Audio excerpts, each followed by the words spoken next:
आवडी केलीच होती. तर माझा कालचा जो प्रश्न होता इथे बिग बॉसला, की कुठल्या प्रकारची हुंसा बिग बॉसच्या घरात चालते आणि कुठली नाही चालत. आता इथे आर्याने जे केलं ते इंटेन्शनली केलंय.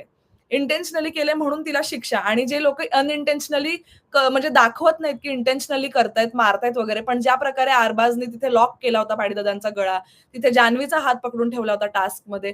अ, हे मला तरी म्हणजे एक हिपोक्रेसी वाटते बिग बॉसची, जी मला पहिल्यापासूनच वाटते आणि मी बोलते नेहमी ही गोष्ट, की बिग बॉस दाखवतात एक आणि वागतात एक. त्यांचे टास्कच असे असतात, ज्याच्यामध्ये व्हायलन्स इन्व्हॉल्व्ड असतो. तिथे धक्काबुक्की, मारामारी केल्याशिवाय कुठलाही टास्क पूर्ण होत नाही. असे ते टास्क देतात मुळातच.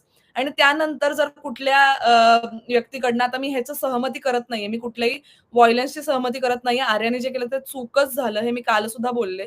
पण माझं हेच म्हणणं आहे, मग तुम्ही कुठल्या गोष्टी तुमच्या अप्रूव्हड आहेत आणि कुठल्या गोष्टी अप्रूव्ह नाही करत, हे एक रूल बुक आम्हाला पण द्या. आम्हाला पण द्या व्ह्यूअर्सला. आम्हाला पण बघायचं, की